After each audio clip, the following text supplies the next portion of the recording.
Amigos do canal, Use Franca, Minutos com Kardec, pluralidade dos mundos habitados.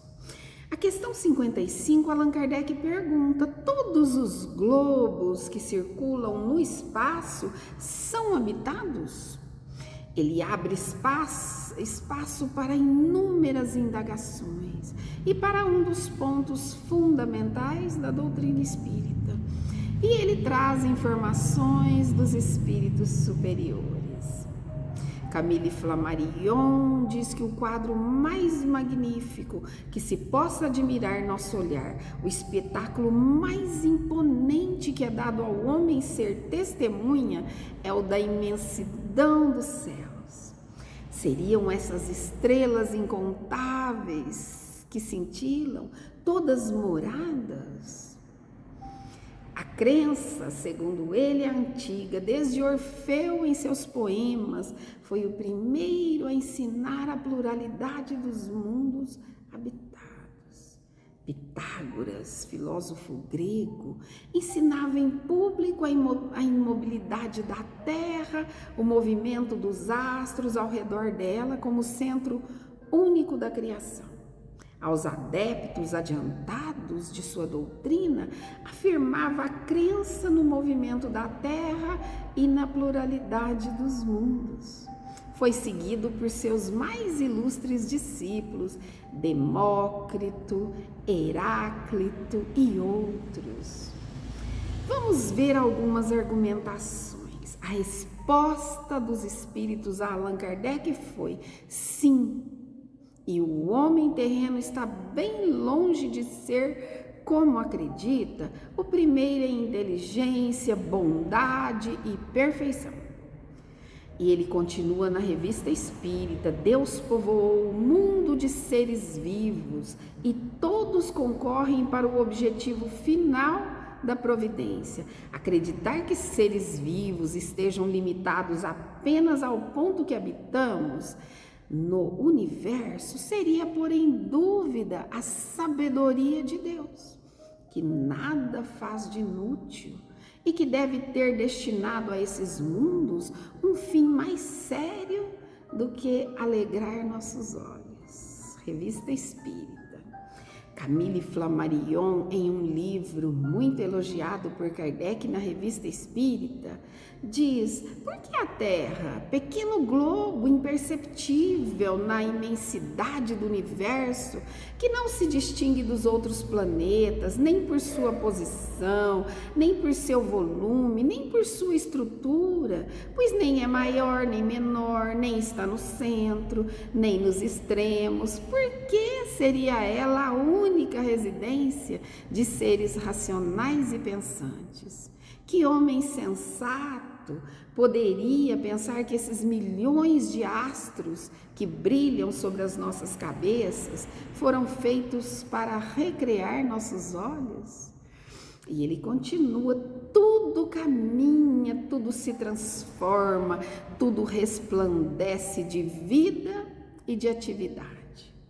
Visto de longe, abraçado pelo olhar investigador do filósofo, o universo é um gigantesco conjunto de sistemas estelares, cujos sóis radiosos, os planetas esplêndidos, a vida mora lá.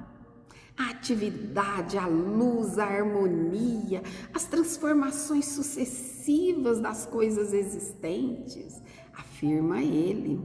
Tal raciocínio acha-se confirmado pela revelação dos espíritos. Na Revista Espírita, Kardec continua: são habitados por seres corpóreos, apropriados à constituição física de cada globo. Entre os habitantes desses mundos, uns são mais, outros menos adiantados que nós, do ponto de vista intelectual, moral e mesmo físico. E hoje já sabemos que é possível entrar em relação com eles e obter esclarecimentos sobre o seu estado. Emmanuel confirma, Diz ele no livro Emmanuel, muitos não conhecem que a Terra minúscula é apenas um ponto obscuro e opaco no concerto sideral, e nada de singular existe nela que lhe outorgue exclusividade o privilégio da vida.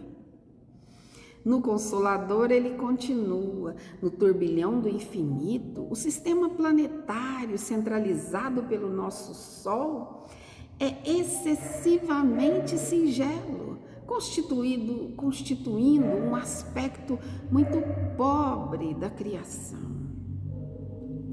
E Kardec pontua: assim, tudo é povoado no universo, a vida e a inteligência estão por toda parte, em globos sólidos, no ar, nas entranhas da terra, até nas profundezas etéreas. O comentário dele sobre as condições da existência nos diferentes mundos diz que deve ser apropriadas ao meio em que os seres têm de viver. Se nunca tivéssemos vistos peixes, não compreenderíamos como alguns seres pudessem viver na água. O mesmo acontece com outros mundos, que sem dúvida contêm elementos para nós desconhecidos. Camille Flammarion diz que a temperatura que o homem suporta na Terra não poderia viver ele em outros planetas. A Terra se acha numa das condições menos favorecidas, um mundo cujos habitantes devem sofrer mais vicissitudes, onde a vida deve ser mais penosa.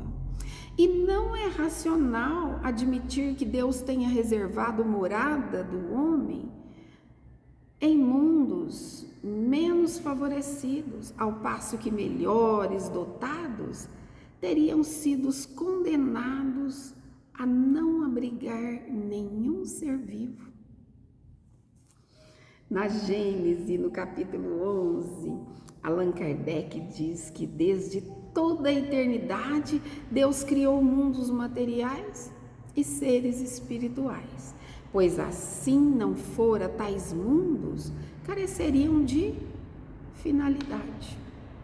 Antes da existência na Terra, mundos sem conta já haviam sucedido a mundos. Muito bem, agora Jesus, que diz: há muitas moradas na casa de meu Pai, aos discípulos.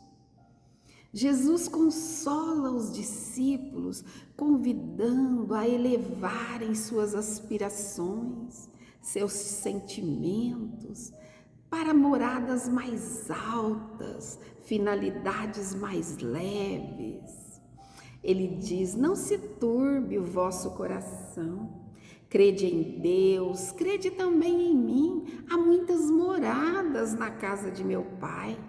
Se assim não fosse, já vos teria dito, pois me vou para vos preparar um lugar. E nesse mesmo capítulo, Allan Kardec comenta: a casa do Pai é o universo. As diferentes moradas são os mundos que circulam o espaço infinito e oferecem aos espíritos que nele encarnam moradas correspondentes ao seu adiantamento. Ainda nesse capítulo ele fala das diferentes categorias dos mundos. Vejamos os primitivos, para as primeiras encarnações da alma. O mundo de expiações e provas, mundo ainda inferior, onde o mal domina. Mundos de regeneração, os espíritos aurem novas forças, repousando das fadigas das lutas. Mundos ditosos ou felizes, onde o bem sobrepuja o mal. Mundos celestes ou divinos, habitação de espíritos depurados, onde exclusivamente reina o bem. E aí, no livro Religião dos Espíritos, Emmanuel diz: temos assim no espaço comensurável, mundos berços e mundos experiências, mundos universidades e mundos templos, mundos oficinas e mundos reformatórios, mundos hospitais e mundos prisão. Nós escolhemos Júpiter para despertar nossas aspirações para o mais alto e nos inspirar. Camille Flammarion diz que de todos os planetas do sistema solar, o mais favorecido é o magnífico Júpiter. Esse gigante planetário parece planar nos céus como um desafio aos habitantes da Terra, dando-lhes a entrever os pomposos quadros de uma longa e suave existência. E na Revista Espírita de 1858, Kardec traz as características desse planeta, o mais avançado do sistema solar. Seus habitantes possuem corpos semelhantes aos da Terra, mas de maior leveza. Deslocam-se roçando o solo sem fadiga. Na morte, os corpos não são decompostos, dissipam-se. Alimentam-se de frutas, plantas e emanações nutritivas do meio ambiente. A expectativa de vida, 500 anos. A infância, apenas alguns meses. Linguagem quase sempre de espírito a espírito, mas há também a linguagem articulada. Ocupações puramente intelectuais. Vidência, segunda vista permanente para a maioria dos habitantes. Entrevistado mediunicamente, Mozart, um dos moradores, diz que tem Cervantes e Zoroastro por vizinhos. Eurípides Kuhl comenta a sabedoria e a cautela de Allan Kardec ao tratar da habitabilidade dos diversos mundos, econômico quanto a detalhes da vida material deles, trilhando mais pelo perfil moral dos seus habitantes. O enfoque é sempre o comportamento no bem ou no mal, endereçando a cada espírito para um mundo coerente com seu histórico vivencial e moral, edificado em múltiplas existências. E a nossa Terra passa agora por uma transição para um mundo melhor, um mundo regenerador. É o nosso alvo e devemos nos esforçar por atingir. Allan Kardec diz que essa regeneração da humanidade não existe. Absoluta renovação integral dos espíritos, basta uma modificação em suas disposições morais. Está lá na Gênese. E Santo Agostinho fala desses mundos. Ele diz que aí ainda não existe a perfeita felicidade, a aurora da felicidade. Há almas que se arrependem, encontram paz e descanso. Eles representam então a calmaria após a tempestade, a convalescença após uma doença cruel. Não há mais orgulho que emudece o coração. A inveja que tortura, o ódio que asfixia, a palavra amor estará escrita em todas as frontes. E para a gente encerrar, a gente traz um convite da Joana de Ângeles à regeneração.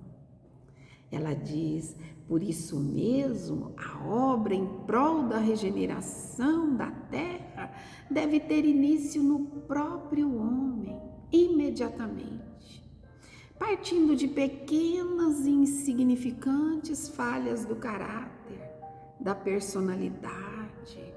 Corrige, inicia e avança na direção do fim, da perfeição que pretendes atingir, tornando-se imitador de Deus como filho bem-amado. Lá em Salmos 37, diz que os mansos herdarão a terra e se deleitarão na abundância da paz.